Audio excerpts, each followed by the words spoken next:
Welcome to Putting It Together, the podcast that goes through the entire body of work of Stephen Sondheim, show by show and song by song. My name is Kyle Marshall, your self-described Sondheim expert.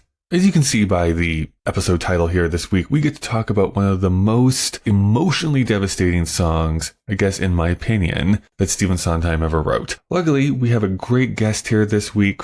Chen is back.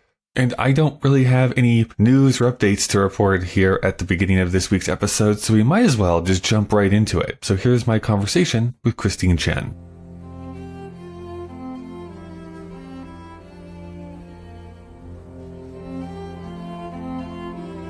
Not a day goes by, not a single day,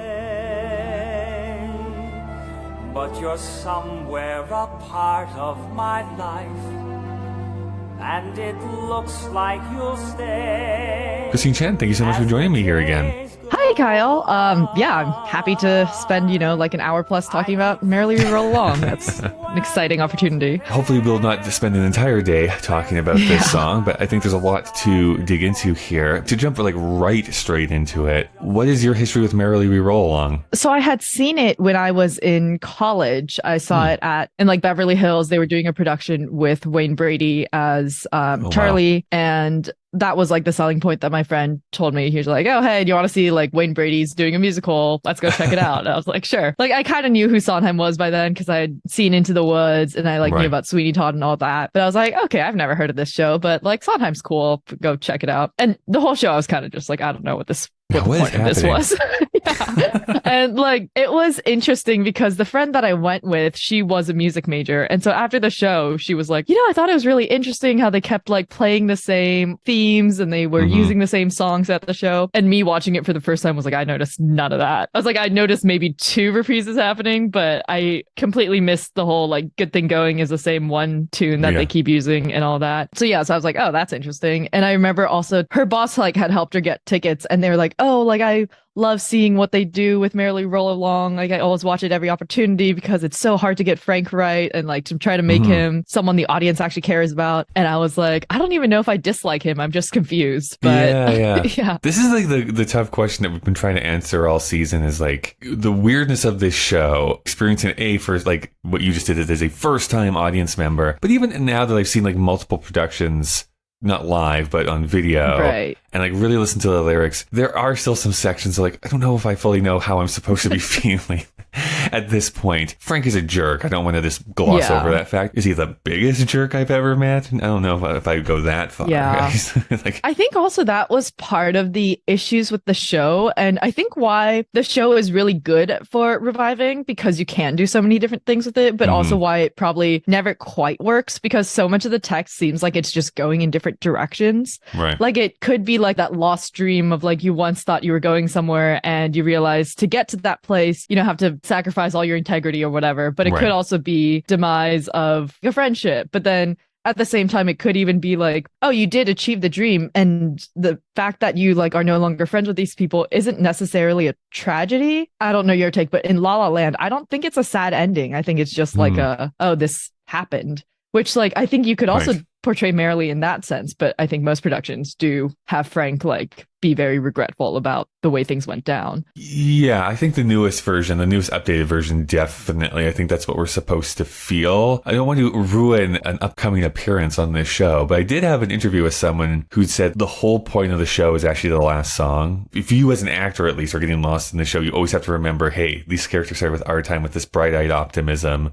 Right. And that kind of slowly crumbles throughout the show. But again, you as an audience member don't really get that until the very, very end. So you have to pull people along. I mean, now that I've been in this show for a while, there are definitely stretches where I think it works. And it works really, really well. I think it's compelling. I think there's interesting ideas. I barely have any notes as far as the lyrics and music go. I think it's actually a really strong Sondheim score. Yeah. but it's still messy. Like there's stretches that don't work for me. It's like this doesn't really fit together very well. I'll say it again because I've said it now probably a billion times, but it's really like that very first introduction to Frank and Mary and stuff has never fully worked in either version for me. So it's like I agree with you that I think Charlie just needs to be at least a presence sooner, even if he's not like on stage singing with everybody else. They don't even mention him until after the song. I feel like with the current mostly produced like revival version, the biggest improvement they could do is really just cutting the title song. Because that was like when I was watching it, you're just watching this, like, I think it's like a 3-minute song. I think most shows do this where they have either like pictures of the years as they go by or whatever while they're singing like Merrily We Roll Along in the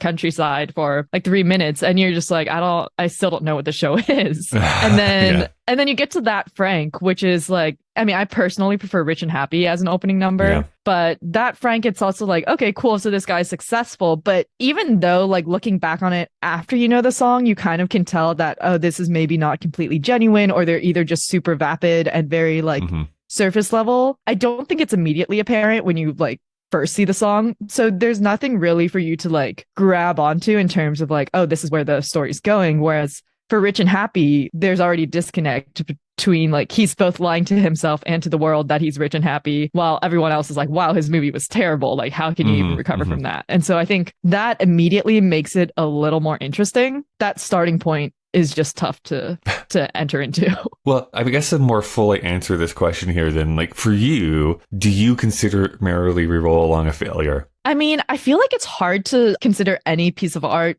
a failure because the fact that it exists and that the creators of something felt like they were telling something through that piece of art, like I don't think you could really ever call it failure, even if it failed commercially. I should say, like I kind of, I do agree with you. Like there's a movie podcast I listen to, which actually wraps up every review, whether they liked it or not, by basically saying it's like, well, at the end of the day, isn't it a miracle that blank was able to make a movie? And I kind of agree. It's like, it's kind of a semi-miracle that any piece of theater gets made because of how long it takes to actually get it put up on stage. Yeah. But I think just based on the fact that we're still like talking about it now, and I mean, I know you go through all the shows, regardless of whether they're a failure or not, but like the fact that there's this off-Broadway revival happening that sold out in the first like 15 minutes of tickets going on sale. Did you get your $250 tickets? Or I did. I actually just bought a season subscription because at that point, if you average it out, each ticket is like $57 and the full subscription is like $280. So it's not even that much more expensive than a single ticket.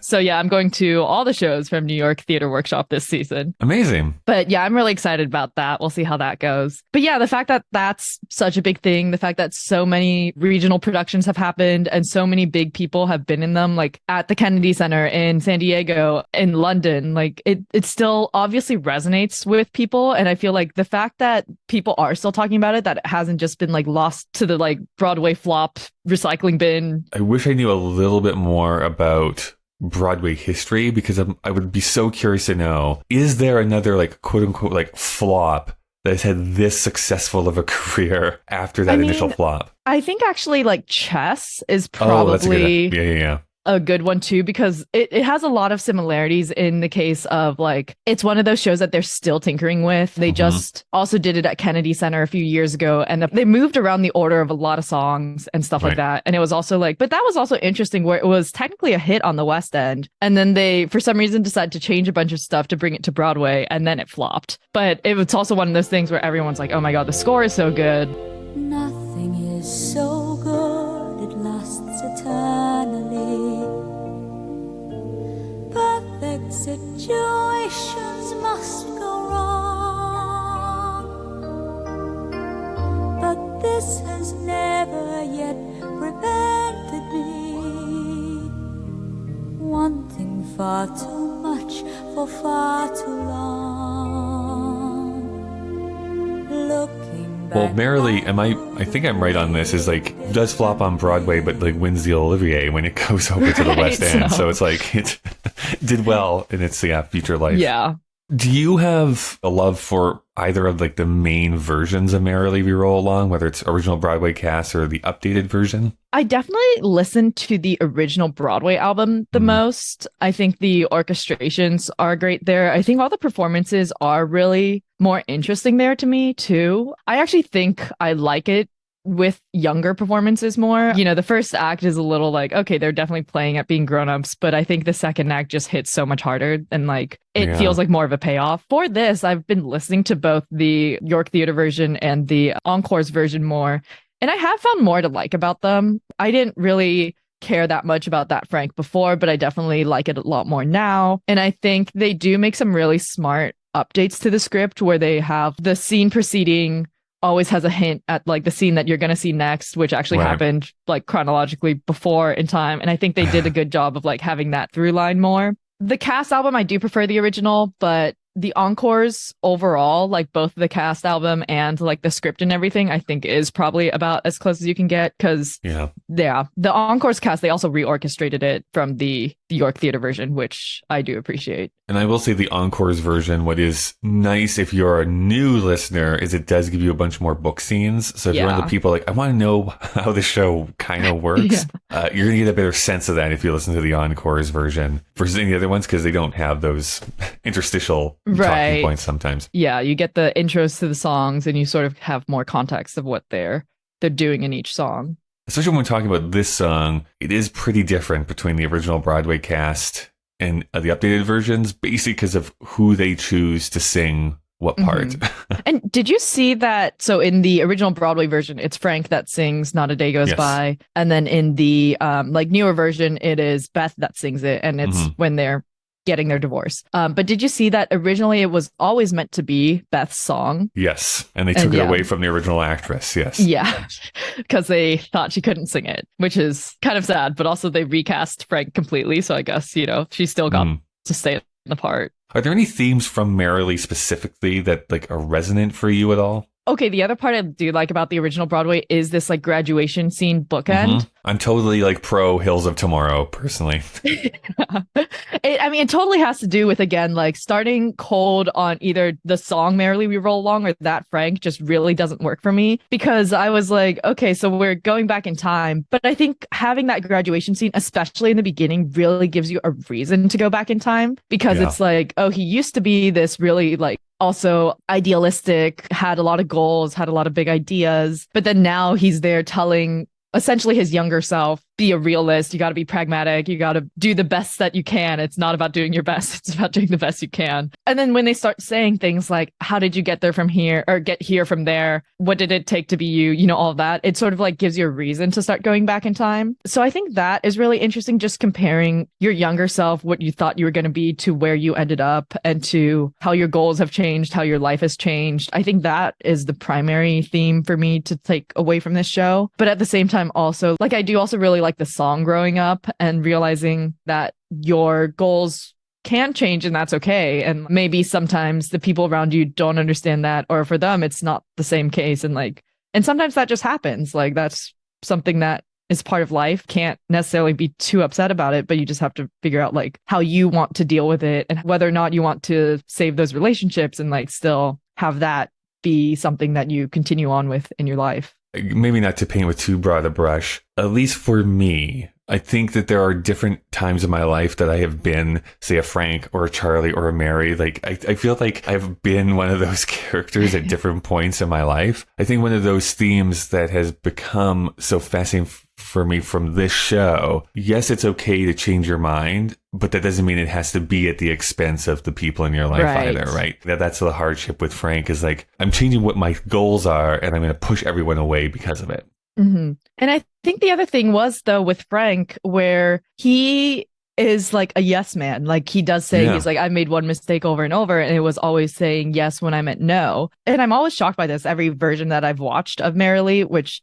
I also went through a bunch of different versions. And when you get to our time, he's so passionate about like, Charlie, we can change the world. Like your words have meaning. And he's the one that starts singing Our Time. And he's so shooting for the stars and everything. I'm just trying to figure out at what point does that change? Is it being poor or is it like just having people around him that are like hyping him up? Like where's the turning point for that? Because Charlie, after it's a hit, he says, I'll do one more show for Joe Josephson, like one of these super whatever shows that will make a lot of money. Musical but Husbands 2 will do.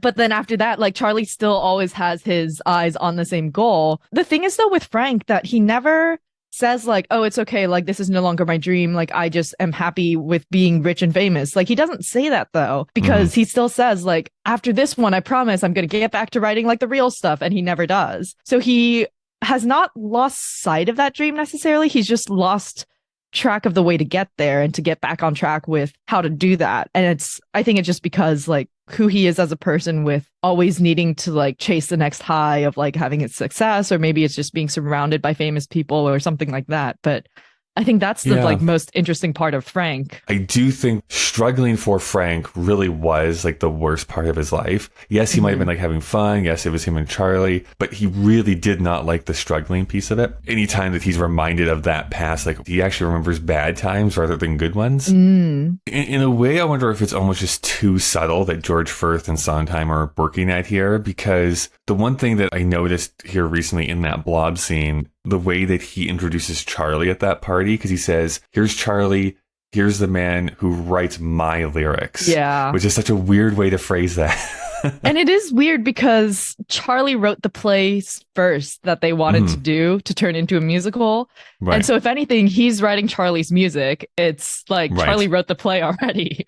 And to be fair, he is more probably like charismatic, more outgoing, better poster child for if you're going to pick one person out of the two to become your person to talk about, like Frank would make more sense in that. But it is also probably like maybe going to his head a little, or you know, I don't know why I've never made this connection before. I've had this one example in my life, so this is what I'm drawing from, of someone who just at a university or in university is like ultra socialist, we'll say, and then becomes like ultra capitalist later on in life. I'm just bringing that up as their last week is our time. It's going to be us against the world. It's going to be us together, and really becomes my time. Like it's me, Frank, who's going to succeed. That's who I'm looking out for. Like a person who's poor and then like comes into money, like it changes their lifestyle, it changes who they are and what they value. And like I think that happened with Frank, and maybe it didn't happen necessarily as much with Charlie or even Mary, but was definitely a lot more easily influenced by other people.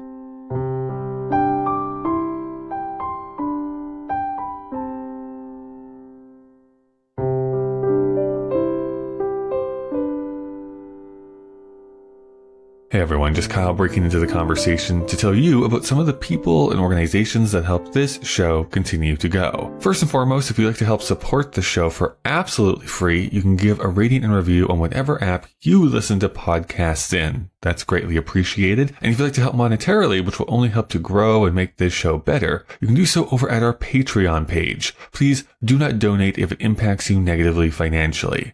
I also need to give a huge thank you to the God That's Good tier from Patreon of Jack, Todd, Robert, Louise, Christopher, Stephen, and Derek. Putting together as a proud member of the Alberta Podcast Network, locally grown, community supported, the Alberta Podcast Network promotes and supports Alberta-made podcasts and connects their audiences with Alberta-based businesses and organizations. This episode is brought to you by Taproot Spotlight, a service that helps businesses and organizations pay attention to the people they serve. Taproot tells you the news about the people and companies that are important to you. Use that information internally to keep everyone on the same page, or share it with the world in your newsletter, on your website, and on your social media channels. Paying attention pays dividends. Find out more at taprootpublishing.ca/spotlight. That's taprootpublishing.ca/spotlight. This week we're also brought to you by Pod Power. With Pod Power, our sponsors are making it possible for us to amplify the voices of Albertans and Alberta podcasters. This episode, Edmonton Community Foundation is helping us give a Pod Power shout out to Is This For Real? Is This For Real is a podcast about various facets of Black life in Edmonton. In the first season of the show, Breaking the Blue Wall, host Omar Salafu explores anti-Black racism and policing and tells stories about policing in schools, accountability in Alberta's policing system, and the impacts of police violence on Black Edmontonians. You can listen to the podcast and read more about each episode at isthisforreal.ca. You can also support the work of these podcasters and future seasons on Patreon.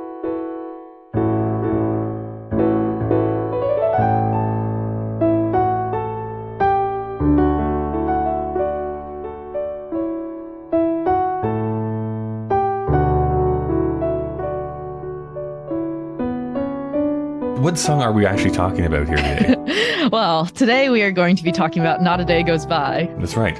So this is somewhat of a tough question to ask because it is different depending on what version we're talking about. But what is leading up into this song happening? Okay, so I guess the song happens twice in the show. Correct. And at least in Act 1, it is essentially they're at the courthouse. It's 1966, I think. I have the notes somewhere. And this is when Frank and Beth, his first wife, are getting divorced. And there's a bunch of reporters because Frank is like a pretty hot composer right now. Essentially, Beth accuses him of cheating on Gussie. Depending on the version, like in the original Broadway version, she actually mentions that there are tapes, and they both have a child together. Beth is trying to basically sue him for everything, for like full custody and for essentially, I guess, all his money. He is trying to talk to Beth about it. And at least in the original Broadway version, I couldn't tell the exact lines leading up to this song based on that really bad bootleg that everyone's watched. Yeah. Beth basically asks if he slept with Gussie, and he says something, and Beth says something, and then he starts singing Not a Day Goes By. And then in the like more standard edition, Beth asks Frank like, oh, did you sleep with Gussie? And then Frank asks her, do you still love me? And then she starts singing Not a Day Goes By. Right. Yeah, let's talk about that first, and then we'll move into the Act 2 version here in a little bit. I mean, whether it's Beth singing it or Frank singing it, I think what is true when a relationship is over, whether it's from infidelity or not, it's not like it's a switch that flips either, right? It's not like it's like, oh, I don't love you anymore. It's more like there's going to be that mourning period of like this time we spent together, this relationship we had. And we can probably get more into it once we get to the Act 2 version, but just the way that they get married is also like a little bit questionable. Like, I don't necessarily know that they were super well suited for each other to begin with. Based on the years that they give us, it seems like they only knew each other for a year before they got married. So it does seem like they rushed into it a little. And part of it could be... I mean, in 1962 years, that is basically 15 years that they spent together. Fair. So. That's fair. But I guess it possibly also underscores like how naive and young they were. Because I think they were around 25, 23 at the time, maybe, which I guess is a perfectly 20s, reasonable age to get married when it's 1962. But by today's standards, it does seem early. Whether it's Beth or Frank, they start off by singing, not a day goes by, not a single day, but you're somewhere, a part of my life, and it looks like you'll stay. As the days go by, I keep thinking, when does it end? Where's the day I'll have started forgetting? Not a day goes by, not a single day, but you're somewhere a part of my life, and it looks like you'll stay as the days go by. I keep thinking, when does it end? Where's the day I'll have started forgetting?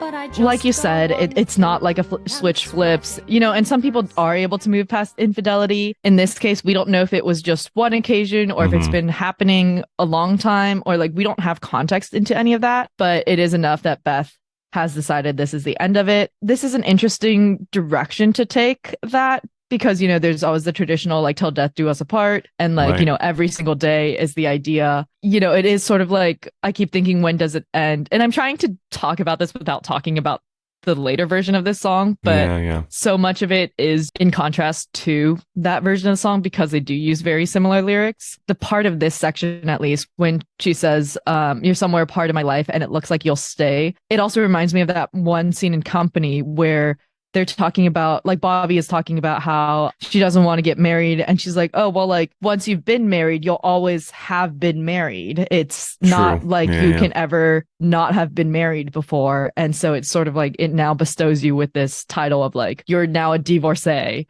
rather than like you are now completely single. It's fascinating, too, because I've seen a few different people comment about how the Act 2 version of this song is like the hopeful version, which is weird to me because I think both of them are incredibly sad for different reasons.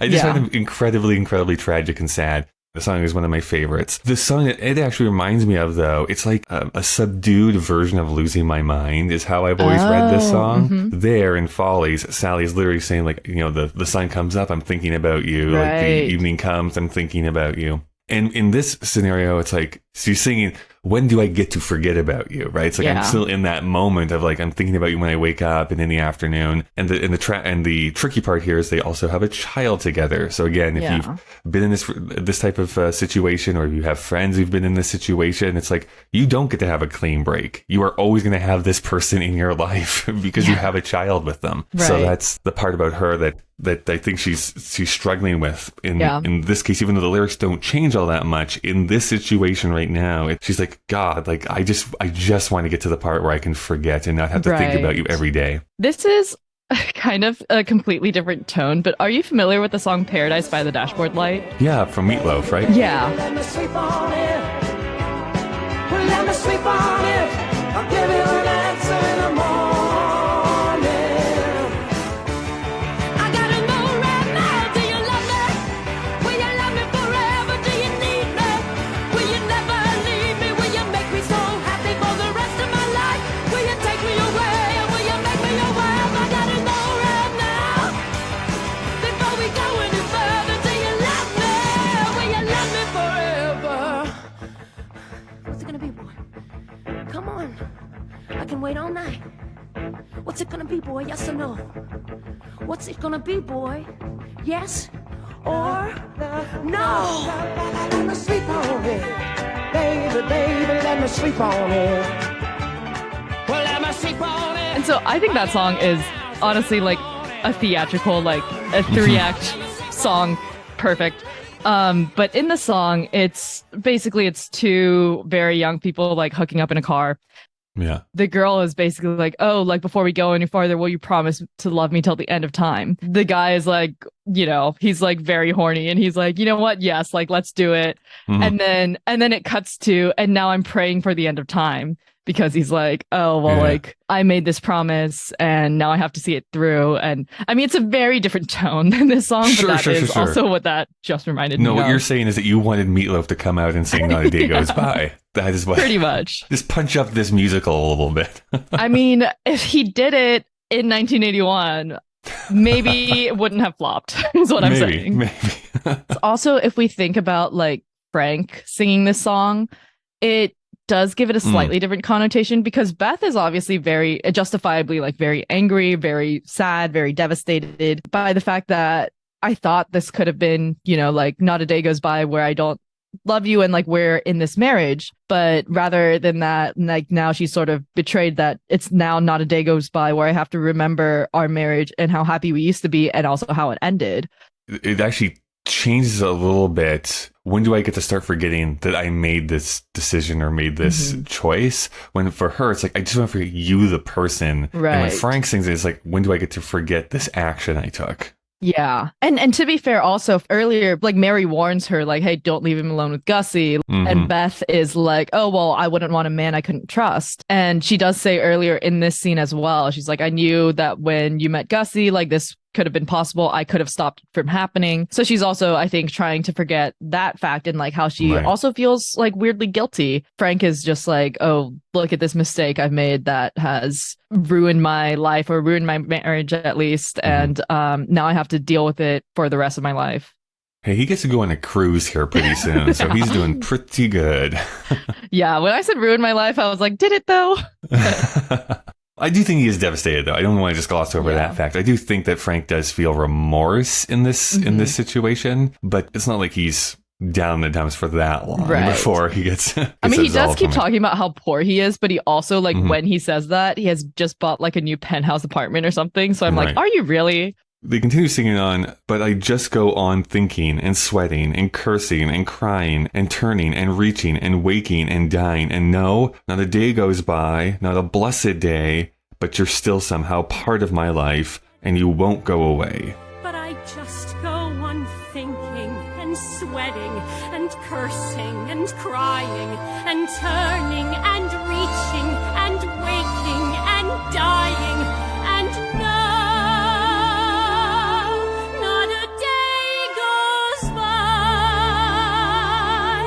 not a blessed day,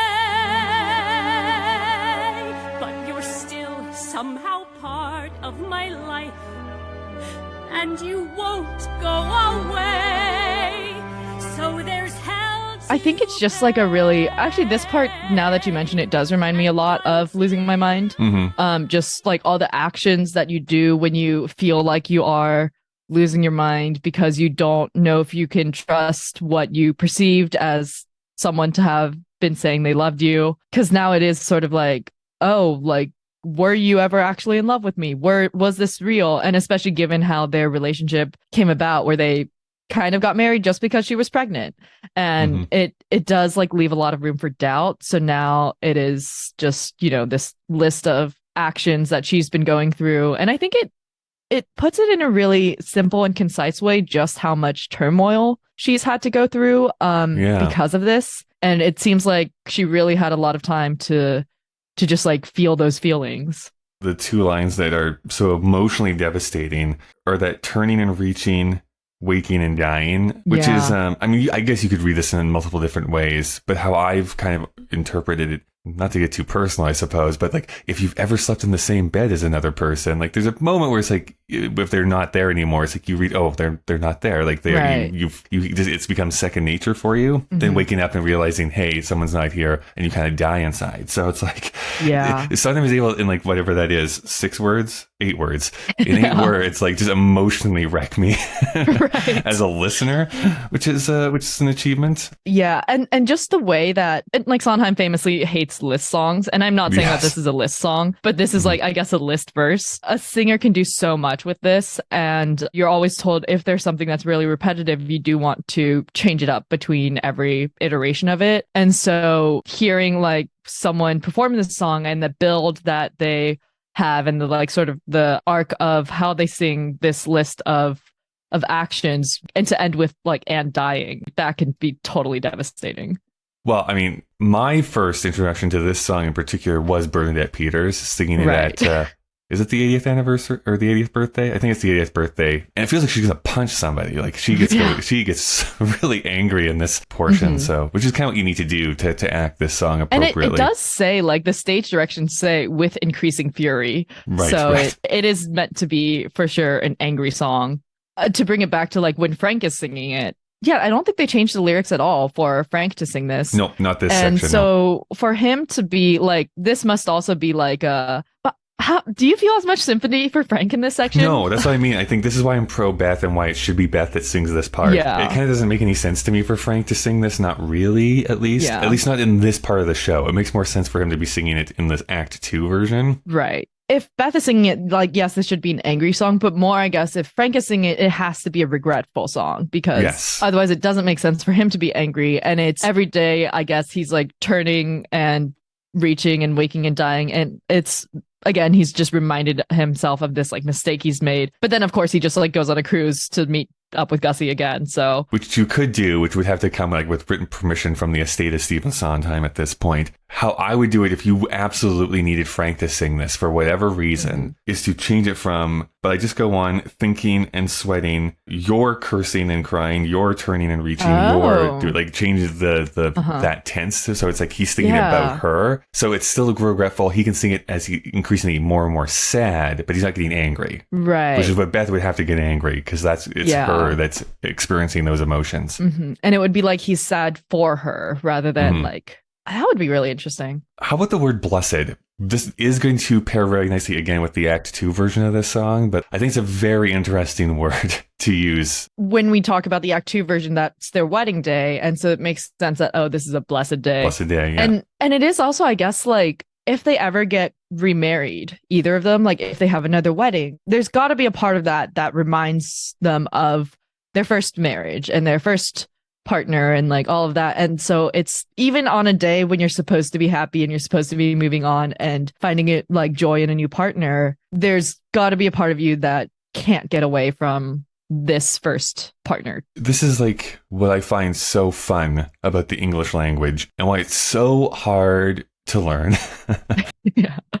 Mostly because words can sometimes mean different things, or have 2 or 3 different meanings depending on how you're using them. And now, whether Sondheim meant this or not, what I do find fascinating is that yes, blessed day, absolutely, when you're getting married, it literally is blessed by the church. You are getting married. Like that is how you should read that. Blessed can be used as kind of not necessarily a curse word, but like I just remember my grandmother doing this all the time. It's like, no, the blessed time of my life have I had like this experience, that type of thing. Like so you can use it kind of in that manner. But the fact that she's saying not a day goes by, not a blessed day, right? So she's literally saying it's not a blessed day anymore. Oh. So it's like you can read this in like 3 different ways as far as how you want to interpret this line. And I think that's really fun.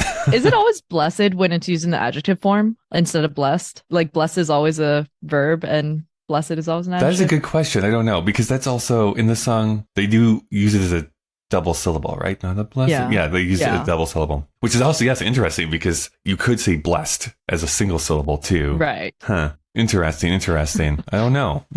All right. Well, write in if you know. Dust off those like etymology books. We have that like, but you're still somehow part of my life and you won't go away, as opposed to earlier we had, but you're somewhere a part of my life and it looks like you'll stay. Like the first one sounds kind of resigned, but now it's kind of like, no, I'm ready for you to go away, but now you won't. I've made that switch. So there's hell to pay, and until I die, I'll die day after day after day after day after day after day after day till the days go by, till the days go by, till the days go by. And I have to say, if you do, I'll die. Dying day after day after day after day after day after day after day, till the days go by, till the days go by,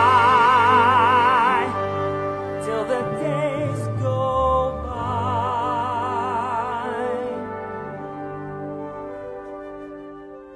I just want to point out very quickly, at least on the recording of the original Broadway cast, this is not what they say. Frank does not say, so there's hell to pay, and until I die. He says, and I have to say, if you do, I'll die. And that was a part where I was like, is he trying to manipulate her? Right.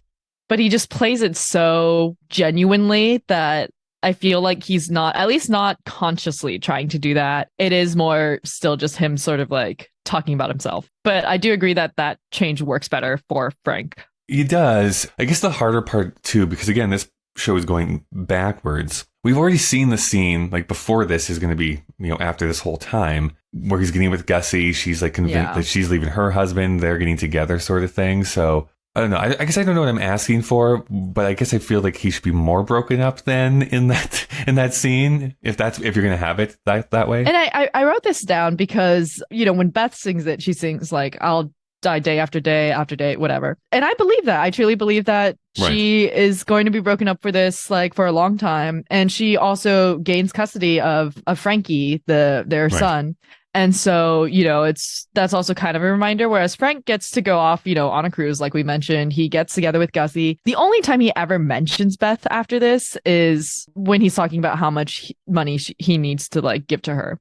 And even in the updated version, he mentions his son only once after that too, or like outside of the time that you actually see him on stage. And that's when his son graduates and he doesn't even go because he didn't get an invitation, and Mary still goes, and she's like, well, he didn't invite me either, but I went anyway.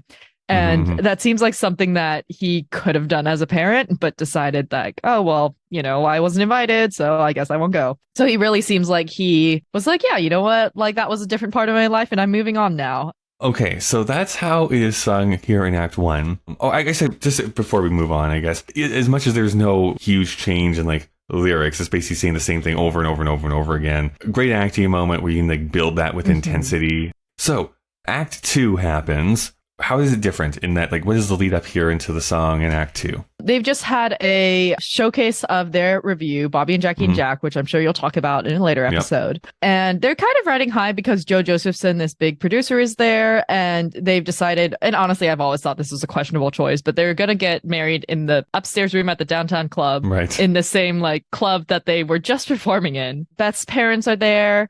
not very happy about it by the Yeah. looks of it. Like, Yeah. so what does he do anyway? Like, he doesn't have a real job. They're getting married because Beth is pregnant. In the Yes. later versions, Beth does this whole bait and switch thing where she says, I'm not pregnant. Are we getting married anyway? And he, like, she kind of asks this as a leading question. She's like, well, originally I was going to get married for the baby, but now my reason is you. And so, I mean, he would look like kind of an asshole if he said, like, no, I don't want True. to get married anymore, which is why I still question it. But he's like, yeah, like, well, my reason is you also. And she's like, JK, I am pregnant.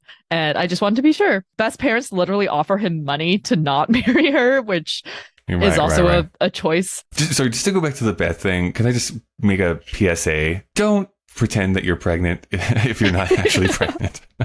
It's a bad news all around. Listen, it happened in Glee and it did not end well there. So Yes. just don't do it. That's correct, yeah. And everything else did work out on Glee, so we know. I mean, Leah Michelle's now in Funny Girl, so at least there's that. It's true. Thanks, Ryan Murphy. Right. So yeah, so then they're getting married. This is basically the minister asks them if they have like their own personal statements. This also changes, interestingly enough, between the Broadway and the like later version, where originally it was Beth that had this sort of like mini speech. Oh, I'm so happy to be marrying you. Like, this is the place where we met. And then Frank starts singing Not a Day Goes By. But then in the later version, they flip it, which I'm guessing is just to make sure that the same person is singing Not a Day Goes By. Yeah, I think you're right. I mean, this is where it gets super convoluted. So I'm just going to go by finishing the hat and say who is going to be singing it. Just know that in the original Broadway cast, it's different.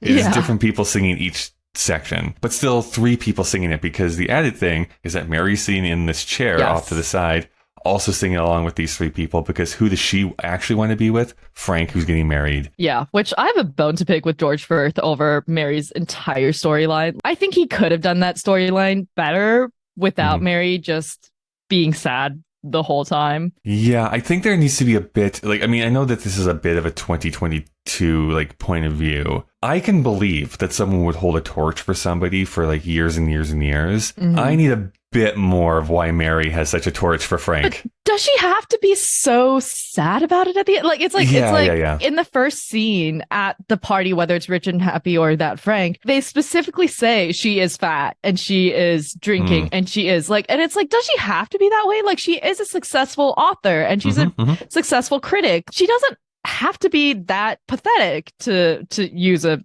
certain word, you know? Like, I think the issue too for me is that she's the only one of the 3 that is that in bad shape, right? Exactly. It's like, why does it have to be that way? Charlie gets a successful Pulitzer Prize. Frank is a successful movie director now and like raking in the cash, and she's like the lonely, depressed critic who's drinking herself to death. It's like, right. whoa. And then also when like Joe Josephson says like, is Frank the only person that knows you're not in love with him? I'm like, that is so rude. Like, of Joe to just point out like that. Like, was that necessary? I do want to ask this question. Do you think Frank does know that Mary is in love with him? So I actually did also want to bring this part up. If you go to the original Broadway script at the end, when Mary like comes out onto the rooftop, she sees Frank and Charlie and she's in like curlers and stuff. She's just like, oops, got to take those out. I think Frank asks Charlie, he's like, oh, did you see what she looked like? Like, she was really pretty, or like something like that. Right. And this part did stay in the script where Mary says like, oh, I think you're sincerely wonderful. Like, you were so good. I think like composing music is a gift of gifts. And he says, this is the girl I ought to marry, which is also funny because her name is Mary, like, you know, wink, wink. Right. I think part of this storyline could have been improved if they actually gave that more of a chance to breathe, like of like maybe Frank and Mary almost had something between them. And then because Beth got pregnant, like that ended that. Well, a part of it is like this. I think this is really a rewrite class here now, too. So I know I'm stepping into criticizing a piece of art that it isn't instead of the way that it is. But right. Not to ruin too much of a future episode again, but I might have talked with an original cast member who kind of agrees with me. I feel one of the things that you could have done, I think it would make more sense if he marries Mary, if like she takes on the Beth role. And he still goes and gets corrupted by Gussie and divorces her and all that stuff. Like, so that whole part happens, but it feels more intrinsic to the storyline. Right. And they still have to like figure out how they can still all 3 be friends while having that history. Right. That would make sense. And I think the other problem that I have with Mary is that she's not really useful until she is. You know, like, it's like she has no real reason to be part of the trio. She gets sidelined a lot through this show. And like, I wish they had like made her part of that like creative process. Like maybe she's the book writer, whereas Charlie's only doing lyrics, or maybe she's like their first critic. Like she's the one that they really trust to tell them like whether something's good or not, because, you know, then she later becomes a drama critic. So that would make sense. Or like, you know, there seems like there needs to be a reason for Mary to be part of this trio. And I feel like a part that also gets forgotten a lot is that Mary was Evelyn's friend first. Like Evelyn, who becomes Charlie's wife. Who totally does not get talked about. Like she is completely forgotten. I'm fine with Evelyn not being in the story because that's not what the story's about. But it's like Mary should have more loyalty to Evelyn out of all people than she should to like Charlie and Frank. But then because she's like in love with Frank and they need to like have this whole thing be like a torch song for Mary. I don't know. I have a lot of issues with the way that Mary is portrayed. Which is why I find this song so incredibly sad, because I feel sad for Mary through this entire thing. I'm going to break this up into just two halves. So again, this is basically the updated version. So Beth starts, not a day goes by, and Mary goes, not a single day. And then Mary and Beth sing, but you're somewhere, a part of my life, and it looks like you'll stay. And then Frank and Mary sing, as the days go by, I keep thinking, when does it end? And then Beth says that it can't get much better, much longer, but it only gets better and stronger and deeper and nearer. And then Frank and Beth go, and simpler and freer and richer and clearer. And then they all three go, and no, not a day goes by. And Mary goes, not a blessed day.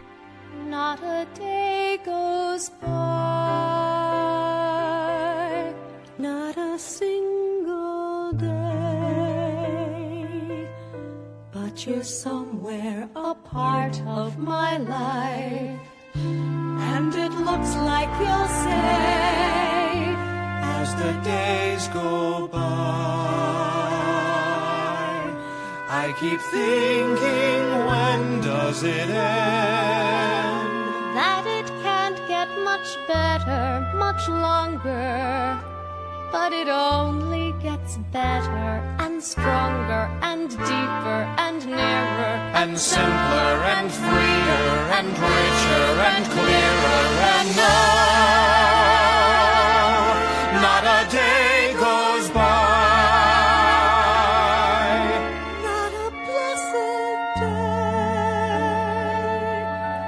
Aren't you somewhere? Obviously, these are the same words that they used when Beth was divorcing him.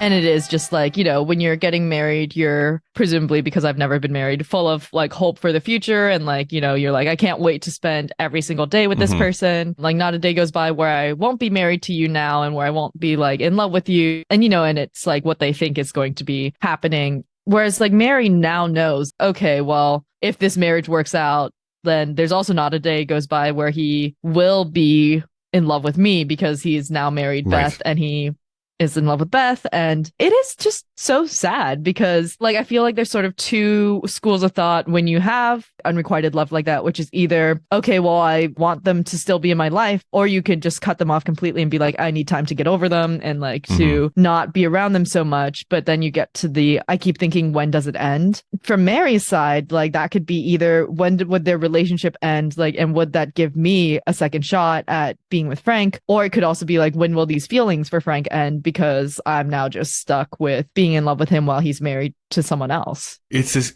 incredible dexterous trick that's going on here because, the part that Mary is singing is meant to be like, this is sad and melancholy and stuff because it does suck being in an unrequited one-sided love affair, right? Because you start making up like these scenarios and you think it would be so much better and you make up these stories that may or may not be true, I guess, but usually not true. It's an awful position to be in. And at the same time, without really changing the lyrics, we have Beth and Frank being like, it's going to be so great, like being every day with you. Like not a single day is going to go by that I'm not thinking about you, and it's going to be great. We're going to be in love and we're going to like build this life together. So without changing any of the actual words, two very different meanings are being sung simultaneously. Yeah. And the whole, like, I keep thinking, when does it end? It's like for Beth and Frank, it's like too good to be true. Like, when would it end? With the idea that the answer to that is hopefully never. And for Mary, it's hopefully soon. Exactly. And I just like, it is so sad for Mary. Like, I just can't get over that. She's the person I feel the worst for, honestly, throughout this entire show. She deserves so much more. And also, I mean, like, she does get a little more to do in the later version, but I think it just kind of makes her into like this now comic relief character who gets Right. like, she's like the Elaine Stritch of Merrily We Sure. Roll Along. And I feel like that's also a disservice to her. She is just watching this whole thing happen. And again, their relationship lasted less than a year, probably. So she probably thought that up until then, like, they have known each other for, they met in 1957 and this is 1960. So she's known him for like 3 years. And now all of a sudden this random girl comes out and for 1 year, less than a year, and all of a sudden they're getting married. And that must feel terrible too, to be like, oh, like, you know, maybe we were just, it wasn't our time, or he's been busy. And, you know, you can tell yourself all these things, but now that it's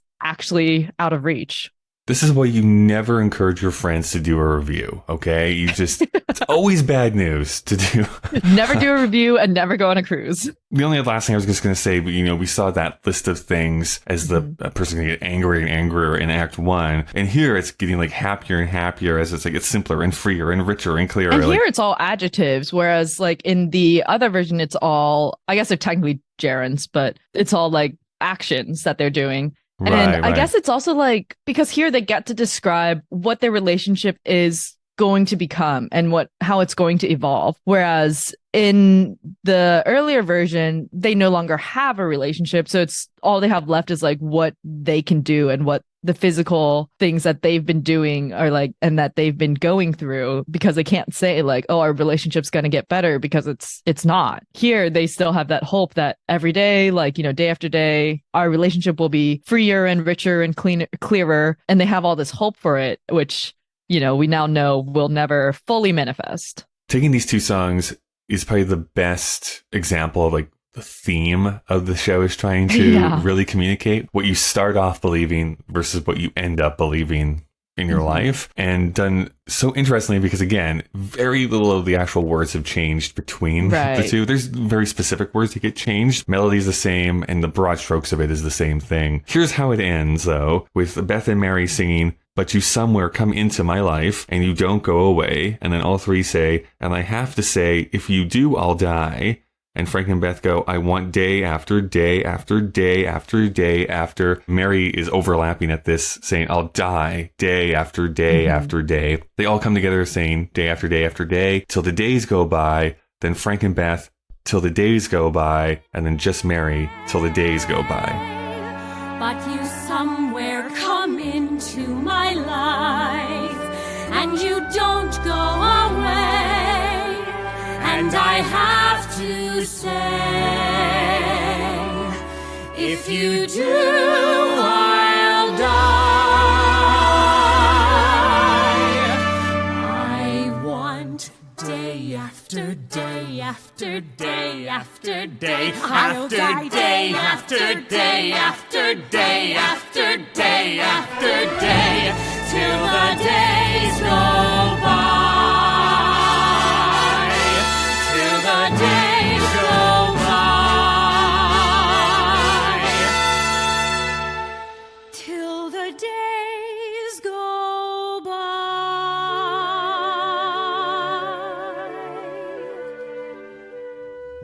Mary's all alone at the end, so I know that I know. You know, I really like the way they do like the day after day, where Frank and Beth are like, "I want day after day." And then Mary is saying, "I'll die day after day." That's the interesting part, too, because I think, at least in the version that I'm looking at, they say, "You somewhere come into my life and you don't go away." And I have to say, "If you do, I'll die." Meaning like, I'll die if you go away. But then Mary just says, "I'll die day after day." And That's right. it's unclear if that, like purposely unclear if that just means like, "I'll die period," like day after day after day, or if it's, "If you go away, I'll die day after day." Oh, true. Yeah, I see what you're saying. Yeah. I mean, ultimately, that is kind of what happens, right? She kind of loses a part of herself over time. She becomes less and less. Yeah, and that is also why she like clings to, like, you know, at the beginning of the show, she is still the only one there. Like, Charlie's no longer talking to Frank, but she's still clinging on to that. And I mean, and at that point, she is so different than she is here that she might as well have like died and become a new person. It's just like the like de-evolution of Mary across this show is pretty tragic. But at the same time, she's like not willing to give up on him and to like try to move on and to like she never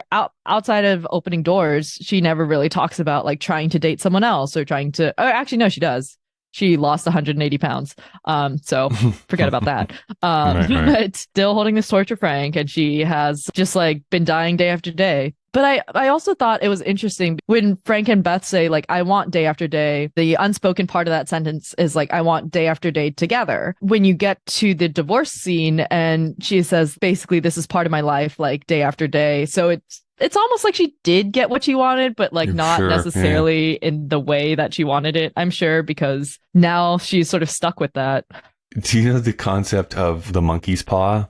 That sounds familiar, but I don't. It's based on this old horror story that there was a movie made of it like in the early 50s or late 40s. Anyways, the whole idea is like you make a wish, you get your wish, but there's a cost to it that's kind of unsaid. So it's like, yeah, I want to be rich. Great, you're rich, but then all of your family dies or something like that, right? So it's like you don't really get to enjoy what you wish for. Kind of like a Faustian. Yeah, a little bit like that. I feel like this is what Merrily Reroll is a little bit. It's like everyone kind of gets what they want, but not how they want it. And that is honestly like what I think the concept of La La Land is. Like people think the ending of La La Land is tragic. I'm like, it's not even that sad. Like they're just not together. They broke up. It's fine. Yeah, it's fine. They have their own lives. Whereas like for Merrily, it is actually pretty sad because they had such strong friendships and you can tell they still kind of put value into that old friendship, even though that friendship doesn't exist anymore. It is that idea of moments that I think Sondheim is wrestling with in this show and then later on in some of his subsequent shows through the 80s. The other movie it kind of reminds me of is the movie Once, which was also made into a musical as well. Right.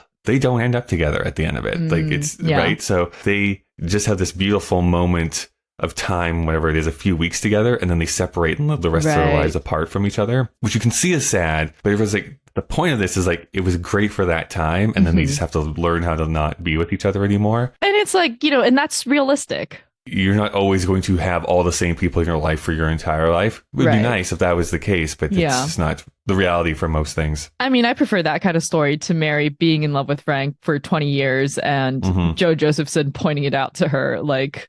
Right. You know, like, so I think that's just, you know, it is also like, you know, when they say like, you came into my life and you don't go away. Beth is just like, I guess, pleasantly surprised by that. Because, you know, you can never really know where you're like the person you marry, like how you're going to meet them. And I'm sure like Beth didn't go into this review being like, I'm going to marry the composer. And so it's just sort of like, oh, that's cool. Like, and you're still here. Whereas Mary is, well, we're still here, but this hasn't changed. Like, you haven't gone away. My feelings haven't gone away. And it's the contrast in this song, both with Mary and then Frank and Beth within this version of the song and then this song and contrasted with the divorce scene song. Like it's such a cool little like thing that he's doing.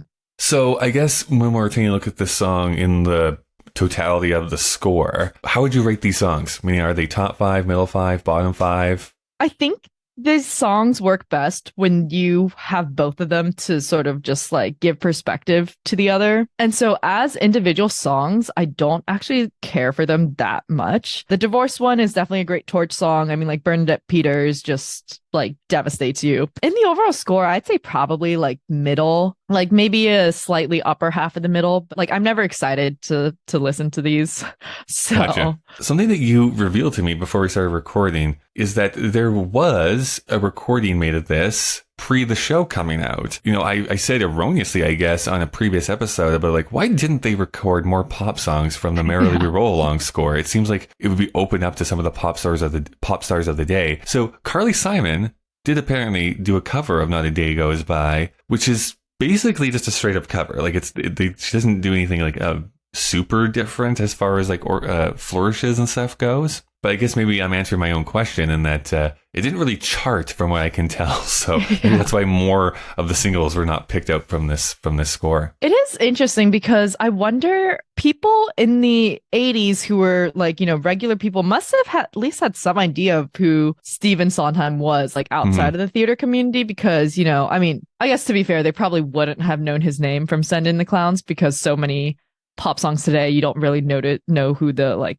writers are. But, you know, like after he had the success of Sweeney Todd and, you know, all of those, like I feel like they must have at least had some idea of who he was. And also because I presume that musicals were still a bigger part of culture back then. Slowly fading. Yeah.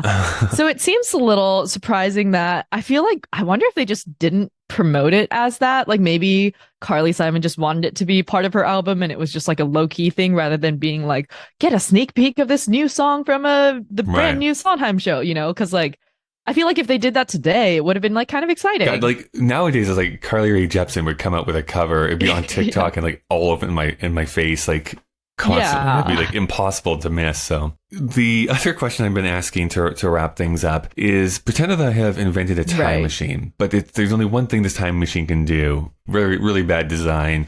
Where we can go back in time, but only to see a Broadway show that you have not seen. Mm-hmm. So what show are we going to see? I mean, probably Anyone Can Whistle. Of course, just the other like, flop, yeah. You know, yeah, like it's just so crazy. It's like 3 acts, like, and so much of it I think people forget is that it was a dance show. Like it got a Tony nomination for choreography. And if you listen to the cast recording that came out recently, they have all of the dance music in it. And it takes up so much time. Because I saw the production of Anyone Can Whistle over in London recently, which I actually thought was fantastic. But I was like telling my friend who knew nothing about Anyone Can Whistle, I was like, oh yeah, so it used to be 3 acts. And he was like, where's the second like act cut? And I was like trying to remember it because I was like, no, these look like pretty well balanced acts, but it was just because they had like 3 ballets in the show that they cut out from the second half. And that's why you can have the second half as a full second half now. I will say this is a me thing. I kind of love the experience of seeing something, whether it be a play or a film or something that I'm liking at a certain level, but I know that everyone around me is hating it. Yeah. This is my experience, by the way, whether you like the movie or not. There was a movie last year, I think it was last year, The Green Knight, which I'm sitting there and I'm being surrounded by people that are a lot older, that are not understanding anything that's happening. I can just tell that they're seething in anger around me. And it's just such a fun experience to be in that audience. And I don't know if this has ever happened to you, but if you're ever like in the theater and you like, you know, go out for intermission to use a bathroom or like, you know, something, and you come back and you realize that the people sitting next to you are no longer sitting next to you anymore. And you're like, all right, well, I guess this one didn't work out for them. Christine, thank you so much for joining me here today. If people wanted to stay in contact with you, see what you're up to, what's the easiest way for them to do so? Yeah, of course. I am on Twitter primarily, a little on and off, at Across the Arch if you want to reach me directly. If you want to, I guess, also hear from me more often, then I have my own podcast called Bottomless Broadway, where we normally talk about like Broadway shows from the most recent season. We've been on kind of a hiatus, but we'll probably be picking that up again soon. And you can find that in any podcast app or on Bottomless B-Way on Twitter and Instagram. And we did actually have an episode where we talked about Merrily Roll along with Kyle. That is true. Which we a while ago did during the pandemic when we had no new Broadway shows to talk about. So if you want to hear any of my different opinions from like a year ago now, then you can check that out as well. Thank you. Yeah, of course. Where's the day I have started forgetting? But I just go on thinking and sweating and cursing and crying and turning and reaching. Thank you so much for listening. You can send emails to puttingittogetherpodcast@gmail.com. You can also follow Sondheim Podcast on Twitter and Instagram. And you can support the show on Patreon by going to patreon.com/puttingittogetherpodcast. Thank you to the Alberta Podcast Network, to Taproot Publishing, and to Pod Power this week. Putting It Together is available on Apple Podcasts, Google Podcasts, Spotify, and pretty much anywhere that you can get podcasts from. Consider subscribing so that you never miss an episode. Next week, we're going to be talking about Now You Know. Truly, put your dimples down. As always, a big thank you to the great Chris Taniguchi, who designed the podcast artwork, and to Nick Driscoll for composing our theme music. Well, we've reached the end of our episode. Yes, I know. Goodbye for now.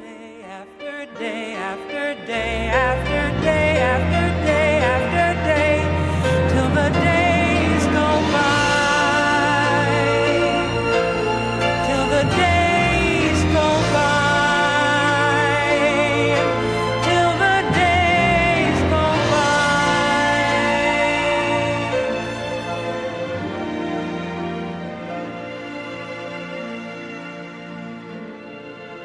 the day